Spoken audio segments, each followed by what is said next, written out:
ধেয়ে আসছে ঘূর্ণিঝড় রেমাল, দক্ষিণ পশ্চিমাঞ্চল উপকূলে আঘাত হানতে পারে কাল সন্ধ্যায়। অসাম্প্রদায়িক চেতনার দৃষ্টান্ত স্থাপন করেছে বাংলাদেশ, কেউ নষ্ট করতে পারবে না বললেন প্রধানমন্ত্রী। এমপি আনারকে আরও 2 বার হত্যার চেষ্টা করেছে শাহীন, তদন্তে কলকাতা যাচ্ছে ডিবি টিম।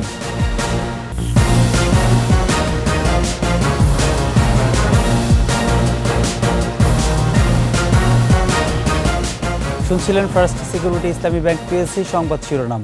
আমন্ত্রণ রাত 9টার 21 সংবাদে, সাথে আছি আমি প্রণব চক্রবর্তী। দর্শক, 21 টেলিভিশনের সংবাদ একই সাথে সরাসরি দেখতে পাবেন আমাদের ফেসবুক পেজ www.facebook.com/2124 অনলাইনে। ধেয়ে আসছে ঘূর্ণিঝড় রেমাল, কাল সন্ধ্যা নাগাদ আঘাত হানবে দক্ষিণ পশ্চিমাঞ্চল উপকূলে। ঝোড়ো হাওয়া সহ জলোচ্ছ্বাসের শঙ্কা করা হচ্ছে। ইতোমধ্যেই উপকূলের মানুষকে নিরাপদ আশ্রয়ে সরে যেতে বলা হয়েছে। এদিকে দুর্গত মানুষকে উদ্ধার ও সহায়তায় কাজ শুরু করেছেন 80,000 স্বেচ্ছাসেবক। শুকনো খাবার ও অন্যান্য উপকরণ সহ প্রস্তুত রয়েছে 4,000 আশ্রয় কেন্দ্র। রিপোর্টে বাকিটা জানাচ্ছেন মোহাম্মদ নুরুন নবী। বঙ্গোপসাগরের নিম্নচাপটি আরও ঘনীভূত হয়ে ঘূর্ণিঝড়ের রূপ নিচ্ছে। আবহাওয়ার পূর্বাভাস মতে রোববার সন্ধ্যায় খুলনা থেকে পটুয়াখালীর খেপুপাড়া অংশে আঘাত হানবে রেমাল। সাতক্ষীরা, বাগেরহাট, খুলনা, বরগুনা, পটুয়াখালী, ভোলা, চট্টগ্রাম ও কক্সবাজার জেলাসমূহকে অধিকতর প্রস্তুত থাকতে নির্দেশনা দেওয়া হয়েছে। সন্ধ্যা নাগাদ ভাটার সময়ে আঘাত এলে 3 থেকে 5 ফুট এবং মধ্যরাতে জোয়ারে স্থলভাগে আঘাত হলে 7 থেকে 10 ফিট জলোচ্ছ্বাসের আশঙ্কা করা হচ্ছে। রেমালের অগ্রভাগের প্রভাবে দেশজুড়ে প্রচণ্ড বায়ুপ্রবাহ, বর্ষণসহ ভারী বৃষ্টিপাত হবে।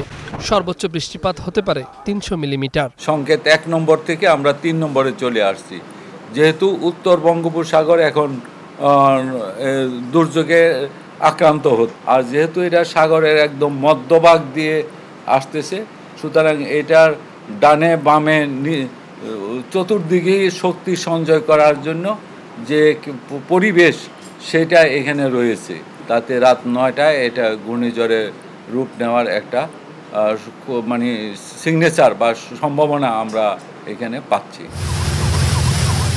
এরই মধ্যে শনিবার দিনে কক্সবাজার, চট্টগ্রাম, মংলা ও পায়রা সমুদ্র বন্দরকে 3 নম্বর সতর্ক সংকেত দেখিয়ে যেতে বলা হয়েছে।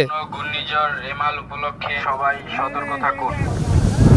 ঝড়ের বর্তমান গতিবেগের বিশ্লেষণে মধ্যরাত নাগাদ এটি বিপজ্জনক পর্যায়ে যাবার আশঙ্কা করছেন আবহাওয়াবিদরা।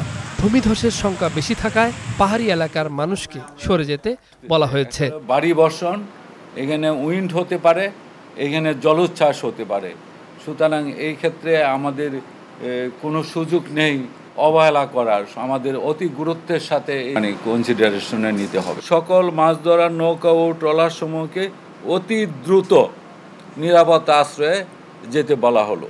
এদিকে ঘূর্ণিঝড় প্রস্তুতি কর্মসূচি বাস্তবায়নে বোর্ডের জরুরি সভা করেছে দুর্যোগ ও ত্রাণ মন্ত্রণালয়। 4,000 আশ্রয় কেন্দ্রে শুকনা খাবার, শিশু খাদ্য ও গোখাদ্যের ব্যবস্থা করা হয়েছে। উপকূলে সাধারণ মানুষকে আশ্রয় কেন্দ্রে নিয়ে আসতে কাজ শুরু করেছে স্বেচ্ছাসেবক, ফায়ার সার্ভিস, কোস্টগার্ড, সেনাবাহিনী সহ স্থানীয় প্রশাসন। 4,000 আশ্রয় কেন্দ্র আমাদের উপকূলীয় আছে, সেগুলো আমরা প্রস্তুত রেখেছি। আগামী সম্ভাবনা কালকে ভোর থেকে এটা প্রাথমিক সম্ভাবনা শুরু হবে এবং কালকে সন্ধ্যা নাগাদ এটা আঘাত হানবে। এটা এইভাবে পূর্বাভাসে যেটা আমরা বুঝতে পেরেছি যে জিআর গ্যাস, জিআর চাউল, আমাদের খাদ্যদ্রব্য, শুকনা খাবার, টিন এবং যে সমস্ত বন্যার জন্য দরকার সেগুলো আমরা প্রস্তুত রেখেছি। এছাড়া জনগণের জানমাল ও সম্পদের সুরক্ষায় সংশ্লিষ্ট সকলকে যার যার অবস্থান থেকে তৎপর থাকার আহ্বান জানানো হয়েছে। মোহাম্মদ নুরুন নবী, 21 টেলিভিশন, ঢাকা। ঘূর্ণিঝড় রেমালের খবর জানাতে কক্সবাজার থেকে আমাদের সাথে যুক্ত হচ্ছেন সহকর্মী আব্দুল আজিজ। আজিজ, রেমালের প্রভাব কেমন দেখছেন আপনি কক্সবাজার এলাকায়?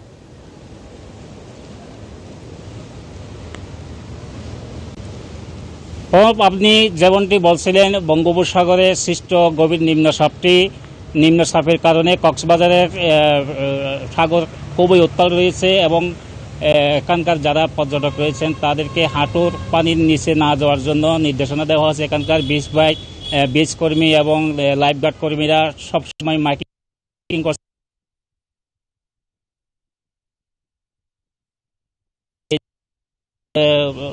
যেহেতু নিম্নচাপটি ঘূর্ণিঝড়ে রূপান্তরিত হলে তাহলে এই যে প্রস্তুতি নেওয়ার জন্য জেলা প্রশাসনের পক্ষ থেকে জরুরি সভা করেছেন সন্ধ্যায়।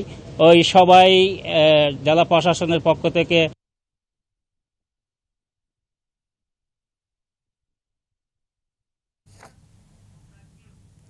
আজিজ, আপনি থাকুন সেখানে, পরবর্তীতে আমরা আবার আপনার সাথে সংযোগ স্থাপন করব। চলে যাচ্ছে অন্যান্য খবরে। ধর্মীয় সম্প্রীতির ক্ষেত্রে বিশ্বে অসাম্প্রদায়িক চেতনার দৃষ্টান্ত স্থাপন করেছে বাংলাদেশ। কেউ চাইলেও সেটা নষ্ট করতে পারবে না বললেন প্রধানমন্ত্রী শেখ হাসিনা। ধর্ম বর্ণ নয়, আওয়ামী লীগ মানুষের জন্য কাজ করে বলেও জানান বঙ্গবন্ধু কন্যা। বিস্তারিত থাকছে রিপোর্টে। শুভ বুদ্ধ পূর্ণিমা উপলক্ষে বৌদ্ধ সম্প্রদায়ের সাথে প্রধানমন্ত্রীর শুভেচ্ছা বিনিময়। মূল শেকড় হচ্ছে অষ্টম শতকে প্রতিষ্ঠিত। গণভবনে অনুষ্ঠানে যোগ দেন বৌদ্ধ সম্প্রদায়ের ধর্মীয় গুরু ও গণ্যমান্য ব্যক্তিবর্গ। বৌদ্ধ ধর্মীয় বড় এ অনুষ্ঠানে সাক্ষাৎ করতে পারায় প্রধানমন্ত্রীর প্রতি কৃতজ্ঞতা প্রকাশ করেন তারা। আজকে মাননীয় প্রধানমন্ত্রী আমাদেরকে আমন্ত্রণ জানিয়েছেন। বক্তব্যে প্রধানমন্ত্রী বলেন, মুক্তিযুদ্ধের বাংলাদেশ সব ধর্মের মানুষের রক্তে অর্জিত, তাই তো সকল ধর্মীয় উৎসবেই একাত্তা সব ধর্মের মানুষ। প্রধানমন্ত্রী বলেন, মানব কল্যাণই আওয়ামী লীগের বড় কাজ। বাংলাদেশের সব থেকে সুন্দর জিনিস হলো প্রত্যেকটা মানুষ কিন্তু সব ধর্মের উৎসবে কিন্তু যোগ দেয়। প্রকৃতপক্ষে যার যার ধর্ম সে পালন করবে, এটা হলো ধর্ম নিরপেক্ষতা। ধর্ম নিরপেক্ষতা মানে ধর্মহীনতা নয়, কিন্তু এই ধর্মহীনতা বলেও কোনো কোনো গোষ্ঠী এটাকে অপব্যাখ্যা দেওয়ার চেষ্টা করেছে। কিন্তু আজকে কিন্তু সেটা স্পষ্ট, আমরা সেটা স্পষ্ট করেছি। দেশটাকে আমরা গড়ে তুলতে চাই, এখানে কোনো ধর্ম বর্ণ বলে কোনো কথা নেই, আমরা মানুষের জন্য কাজ করি। ধর্মীয় উন্মাদনায় বাংলাদেশের অসাম্প্রদায়িকতাকে কেউ নষ্ট করতে পারবে না বলেও স্পষ্ট জানান সরকার প্রধান। সারা বিশ্বে আমরা একটা দৃষ্টান্ত স্থাপন করতে পেরেছি এই ধর্ম অসাম্প্রদায়িক চেতনায় বাংলাদেশটাকে গড়ে তোলা। এখানে অনেকেই আবার চেষ্টা করে বাংলাদেশে ভিন্ন পথে নিতে, কিন্তু সেটা নিতে পারবে না। আমাদের মন মানসিকতা, বাংলাদেশের মানুষ খুব উদার এবং সকলে একসাথে চলতে আমরা পছন্দ করি। বাংলাদেশের উন্নয়ন অগ্রযাত্রায় কোনো হতদরিদ্র ও ভূমিহীন থাকবে না বলে মন্তব্য করেন প্রধানমন্ত্রী শেখ হাসিনা। বাসস্থানের সাথে জীবন জীবিকাও তারা পালন করতে পারে, সেই ব্যবস্থাটা আমরা করে দিচ্ছি। প্রণব চক্রবর্তী, 21 টেলিভিশন, ঢাকা। এমপি আনোয়ারুল আজিম আনারকে এর আগেও 2 বার হত্যার চেষ্টা করেছেন আখতারুজ্জামান শাহীন। ডিবি কার্যালয়ে সাংবাদিকদের এ তথ্য দেন ডিবি পুলিশের অতিরিক্ত কমিশনার মোহাম্মদ হারুনুর রশিদ। এছাড়া তদন্তে আজকালের মধ্যেই কলকাতায় যাচ্ছে ডিবির 3 সদস্যের টিম। বিস্তারিত জানাচ্ছেন আহমেদ বাবু। গেল 12 মে চিকিৎসার জন্য ভারতে যান ঝিনাইদহ 4 আসনের সংসদ সদস্য আনোয়ারুল আজিম আনার। এর আগেই আনারকে হত্যার পরিকল্পনা করে তার বাল্যবন্ধু আখতারুজ্জামান শাহীন। প্রমাণ পেয়েছি বলেই তার নামে কলকাতায় মার্ডার মামলা রুজু হয়েছে। মিন্টু রোডের ডিবি কার্যালয়ে গোয়েন্দা পুলিশের অতিরিক্ত কমিশনার বলেন, পূর্ব পরিকল্পনা অনুযায়ী আনারকে অপহরণ করে চেতনানাশক প্রয়োগের মাধ্যমে হত্যা করা হয়। কলকাতার একটা টিম কাজ করছে, যারা 4 সদস্যের, তাদের কাজও এখনো শেষ হয় নাই। তারা আবার আজকে 2টা থেকে আবার আসবে। ওদের কাজটা শেষ হলেই আমরা আমাদের 3 সদস্যের একটা দল আমরা জিও পেয়েছি, আমরা ঊর্ধ্বতন কর্তৃপক্ষের সাথে কথা বলে আমরা যাব। এটা আজকে রাতেও হইতে পারে অথবা কালকে ভোরে হইতে পারে। হত্যার পেছনে পূর্ব শত্রুতা অথবা টাকা পয়সার লেনদেনের বিষয় থাকতে পারে বলেও মন্তব্য করেন গোয়েন্দা পুলিশের এই কর্মকর্তা। তাকে হত্যা করার জন্য কিন্তু পূর্বেও 2 বার প্ল্যান হয়েছে, নির্বাচনের আগে একবার প্ল্যান হয়েছে, তারা ব্যর্থ হয়েছে। তখন তাদের কথা ছিল বাংলাদেশই করবে। দ্বিতীয়বার তাদের প্ল্যান হয়েছে জানুয়ারি মাসের 17-18 তারিখে। সেই প্ল্যান তারা কিন্তু আমাদের আনার সাহেবও গিয়েছেন ওই দেশে, এবং এই চক্রটাও কিন্তু সেখানে গিয়েছেন। কিন্তু যেভাবেই হোক হোটেলে থেকে সেটা এই প্ল্যানটার বাস্তবায়ন হয় নাই। 3য় ধাপে সেই প্ল্যানটা তাদের বাস্তবায়ন হয়েছে। এমপি আনার হত্যায় সরাসরি জড়িত শিমুল ভুইয়া পূর্ব বাংলা কমিউনিস্ট পার্টির নেতা। তার বিরুদ্ধে হত্যাসহ বিভিন্ন ধরনের মামলা রয়েছে বলেও জানায় গোয়েন্দা পুলিশ। 5-6টা সে অলরেডি গলা কেটেছেন বা মার্ডার করেছে।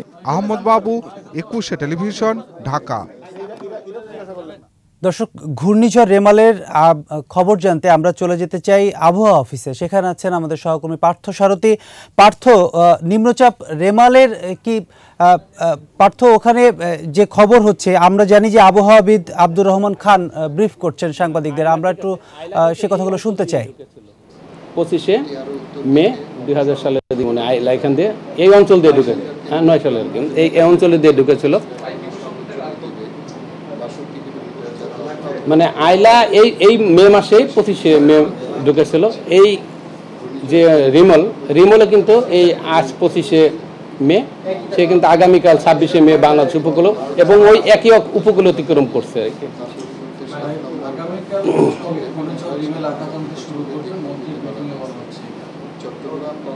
আমিও তো তাই বললাম, আগামীকাল আঘাত ছানা শুরু করবে।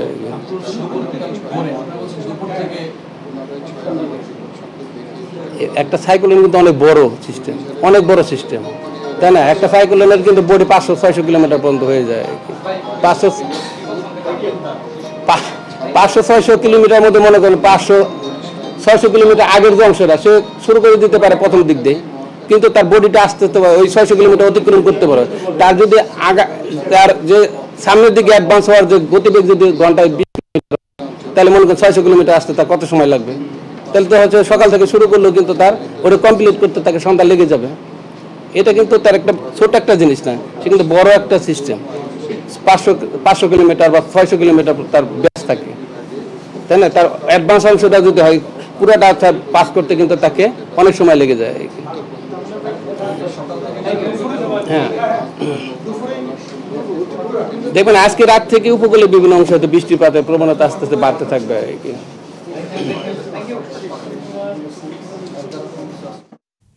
দর্শক, আবহাওয়া অফিসে সাংবাদিকদের ব্রিফ করছিলেন আবহাওয়াবিদ আব্দুর রহমান খান। নিচ্ছি সংবাদ বিরতি, যখন ফিরছি তখন অন্যান্য খবরের সঙ্গে আরও থাকবে। 125তম জন্মজয়ন্তীতে শ্রদ্ধা, নজরুলের দর্শনে অসাম্প্রদায়িক সাম্যের সমাজ গড়ার অঙ্গীকার। সবই হবে বাসায়। আবারও আমন্ত্রণ রাত 9টার 21 সংবাদ। জন্মজয়ন্তীতে সাম্যের কবি কাজী নজরুল ইসলামের প্রতি শ্রদ্ধা নিবেদন করেছেন বিভিন্ন সামাজিক, সাংস্কৃতিক ও রাজনৈতিক সংগঠন সহ সর্বস্তরের মানুষ। শ্রদ্ধা নিবেদন শেষে বিশিষ্টজনেরা বলেন, মুক্তি, মানবতা আর অসাম্প্রদায়িক চেতনার কবি চিরকালই প্রাসঙ্গিক। 25 মে জাতীয় কবির জন্মদিনকে সরকারি ছুটি ঘোষণার দাবি জানিয়েছেন পরিবারের সদস্যরা। এরশাদ আলীর ক্যামেরায় আদিত্য মামুনের রিপোর্ট। সূর্যের আলো ফুটতেই জাতীয় কবি কমপ্লেক্সে সমবেত হয় বিভিন্ন সামাজিক, সাংস্কৃতিক ও রাজনৈতিক সংগঠন। ফুল হাতে আসেন সাধারণ মানুষ। বাংলা ভাষার অন্যতম শ্রেষ্ঠ প্রাপ্তি বিদ্রোহী কবি কাজী নজরুল ইসলাম।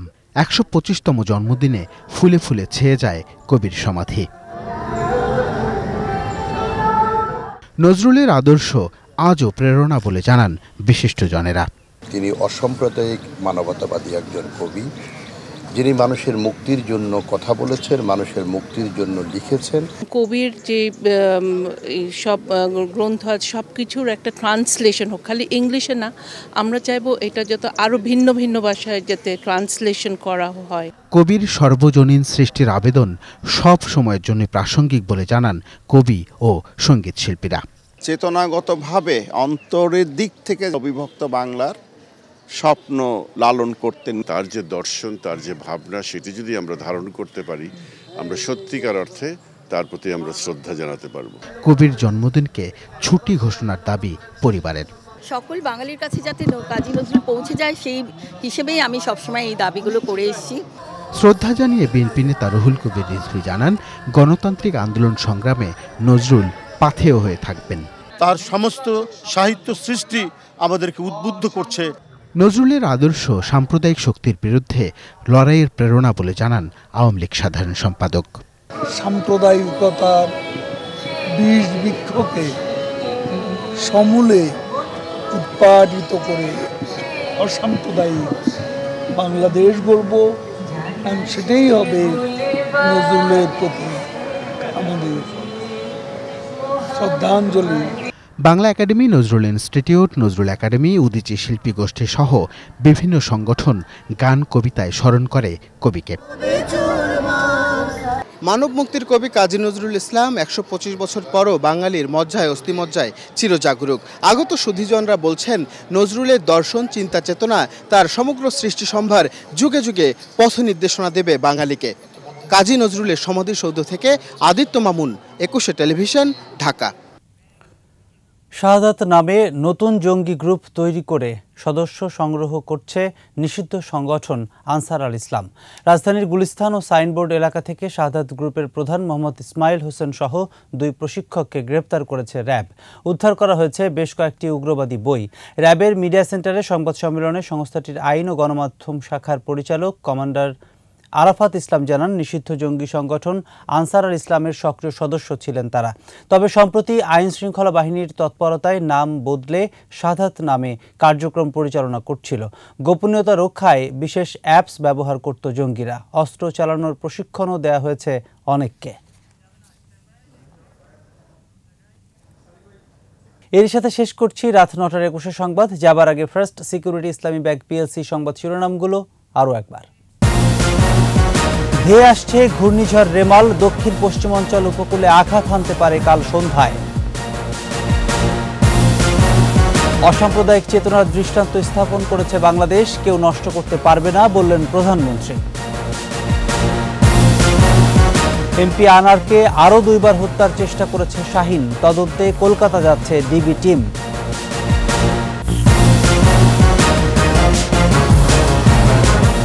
দর্শক, সর্বশেষ খবর জানতে ডায়াল করুন 2021 নম্বরের, ভিজিট করুন 21tv.com এই ওয়েবসাইটে। এছাড়া ফেসবুকে লগ ইন করতে পারেন facebook.com/2124 অনলাইনে। পরের সংবাদ রাত 11টায় দেখার আমন্ত্রণ রইল। 21-এর সাথেই থাকুন।